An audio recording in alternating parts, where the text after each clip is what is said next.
Praise the Lord. கிறிஸ்துவுக்குள் பிரியமானவர்களே, Singapore ஏலியம் revival ministry சார்பிலே நானும் பாஸ்டர் டாக்டர் சீலா அவர்களும் பாஸ்டர் கிறிஸ்டி அவர்களும் நீண்ட இடைவெளிக்கு அப்புறமாக உங்களை நாங்கள் வாழ்த்துகிறோம். இன்றைக்கும் முக்கியமாக இந்த லெந்து நாட்களிலே இயேசு கிறிஸ்துனுடைய சிலுவை பாடுகளை நாம் நினைவு கூறக்கூடிய இந்த வேளையிலே அவருடைய பாடுகள் நமக்கு எதை குறிக்கிறது என்றால், இயேசு கிறிஸ்து கல்வாரி சிலுவையில் நமக்காக தியாகம் செய்தார். அவருடைய சேக்ரிஃபைஸ் இன் ஹிஸ்டரி, புரியுங்களா? அதுதான் நமக்கு ஒரு பெரிய ஒரு காரியம். Greatest sacrifice in history.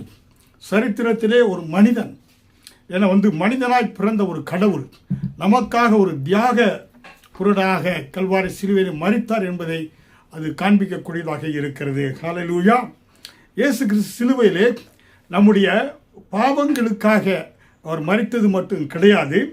ஆனால் நம்ம அந்த சிலுவையினுடைய மரணம் நமக்கு ஒரு வெற்றியை குறித்து சாத்தானின் மேலே, உலகம், மாமிசம், பிசாசின் மேலே நமக்கு வெற்றியை கொடுத்திருக்கிறார் என்பதை அது பறைசாற்றக்கூடியதாக இருக்கிறது. ஹல்லேலூயா. அதனால்தான் ஏசாயா 53 அதிகாரம் 5 பார்க்கின்ற பொழுது கூட அவருடைய தழும்புகளால் நாம் குணமானோம். ஹல்லேலூயா. இயேசு கிறிஸ்து கல்வாரி சிலுவையிலே அவர் பட்ட அந்த காயங்கள், தழும்புகளினாலே நம்முடைய வாழ்க்கையில் இருக்கக்கூடிய நம்முடைய வியாதிகள் மட்டுமல்ல, பாவங்கள் கழுவப்படக்கூடியதாக இருக்கிறது. நம்முடைய அக்கிரமங்கள் நீக்கப்படக்கூடியதாக இருக்கிறது. இயேசு கிறிஸ்து அவர் என்ன செய்தார்? தேவனுக்கும் நமக்கும் இடையில ஒரு பாலமாக அந்த கல்வாரி சிலுவை மரணத்தின் மூலமாய் நமக்கு அந்த ஆசீர்வாதத்தை ஆண்டவர் உண்டாக்கி கொடுத்திருக்கிறார். ஹல்லேலூயா. அருமையான தேவனுடைய பிள்ளைகளே, அதனாலே இந்த சிலுவை நமக்கு எதை குறிக்கிறது என்றால், முதலாவது தேவனுடைய அன்பை வெளிப்படுத்தக்கூடியதாக இருக்கிறது. ஹல்லேலூயா. ஏனென்றால் பாருங்க, ஒரு மனிதன், ஒரு நண்பன் தன் சிநேகிதனுக்காக தன் ஜீவனையே கொடுக்கக்கூடிய அன்பிலும் மேலான பெரிதான அன்பு எதுவும் இல்லை என்று சொல்லி யோவான் 15 அதிகாரம் வசனம் 13 நம்ம பார்க்கிறோம். அப்போ இயேசுவானவர் நமக்காக தன் ஜீவனையை கொடுத்து அவருடைய அன்பை வெளிப்படுத்தி இருக்கிறார். அதனால் தன் பிதாவானவர் தன் சொந்த குமாரனையே நமக்காக பூமிக்கு அனுப்பி தன் சொந்த குமாரனை பலியாகும்படியாக ஒப்பு கொடுத்து தமது அன்பை வெளிப்படுத்தினார் என்று யோவான் 3:16 நம்ம பார்க்கிறோம். ஹல்லேலூயா. அதனாலே அவருடைய அந்த அன்பு அன்கண்டிஷனல் லவ், தேவனுடைய அன்பு நிபந்தனையற்ற ஒரு அன்பாக இருக்கிறது. ஒரு தாயினும் மேலான ஒரு அன்பு, தகப்பனிலும் மேலான ஒரு அன்பு. ஆண்டவர் நம்முடைய பாவங்களை எல்லாம் மன்னித்து அவர் எவ்வளவாக நம்ம ஒரு நீதிமானாக மாற்றுகிறார். ஹல்லேலூயா.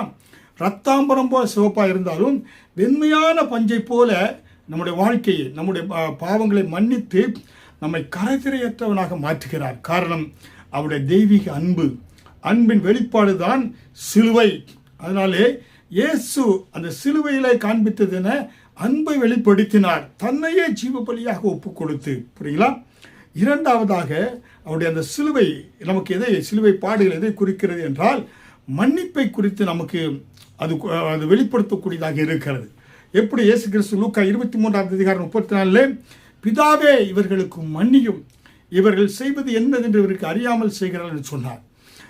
எப்படி என்றால், இயேசு அவர்களை மன்னித்து பிதாவினிடத்தில் அவர்களுக்காக மன்றாடினார். இன்றைக்கும் தேவன் நமக்காக மன்னிப்பை, நம்முடைய பாவங்களில் இருந்து, அக்கிரமங்களிலிருந்து, சாபங்களிலிருந்து, எல்லாவற்றிலிருந்து நமக்கு கல்வாரி சிலுவின் மூலமாய் மன்னிப்பை வாங்கி கொடுத்து நாம் பரலோகத்தில் பிரவேசிப்பதற்குரிய அந்த வாசலை இயேசு கிறிஸ்து திறந்திருக்கிறார். ஹல்லேலூயா.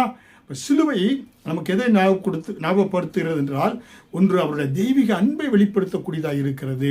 இரண்டாவது அந்த தெய்வீக மன்னிக்கக்கூடிய சுபாவத்தை ஆண்டவர் நமக்கு அந்த சிலுவை தியாகத்தின் மூலமாக வெளிப்படுத்துகிறார். நம்ம எவ்வளவாக மன்னித்து நம்மை தகுதிப்படுத்தி இருக்கிறார் என்று பார்க்கிறோம்.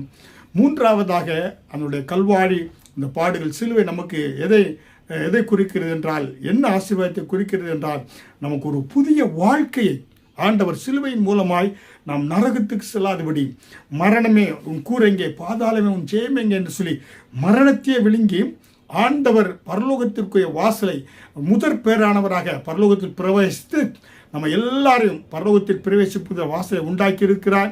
நாம் கிறிஸ்துவுக்குள் வருகின்ற பொழுது ஒரு புதிய வாழ்க்கை, புதிய சிருஷ்டியாக நம்ம மாறுகிறோம். அப்படிப்பட்ட ஒரு புதிய வாழ்க்கையை கல்வாரி சிலுவையின் மூலமாக இயேசு நமக்கு கொடுத்திருக்கிறார். ஹல்லேலூயா. அதனாலே சிலுவை என்பது என இயேசு கிறிஸ்து சிலுவையில் மரித்தார் என்பது அது ஒரு முடிவு அல்ல, ஒரு புதிய துவக்கமாய் மனுக்குலத்திற்கே இயேசு கிறிஸ்துவனுடைய அந்த வாழ்க்கை புதிய துவக்கமாய் நமக்கு வைத்திருக்கிறார். ஹல்லேலூயா. அதனாலே அதை நாம் இந்த சிலுவை, இந்த கல்வாரி சிலுவை தியானிக்கிற நாட்களிலே நாம் தியானிக்கின்ற பொழுது, ஒன்று அவர் தெய்வீக அன்பை வெளிப்படுத்தினார் சிலுவையிலே, இரண்டாவது தெய்வீக மன்னிப்பை அவர் வழங்கினார், மூன்றாவதாக ஒரு புதிய வாழ்க்கை நமக்கு ஆண்டவர் உருவாக்கி கொடுத்திருக்கிறார். ஹல்லேலூயா. அருமையான தேவனுடைய பிள்ளைகளை தொடர்ந்து தியானிப்போம். இந்த சிலுவை நாட்களிலும் ஆண்டவர் நமக்கு செய்த இந்த நன்மைகளை எல்லாம் நினைத்து அவரை துதிப்போம், ஆராதிப்போம். கர்த்தர் உங்களை தொடர்ந்து பாதுகாத்து ஆசீர்வதித்து நடத்துவார். ஆமென்.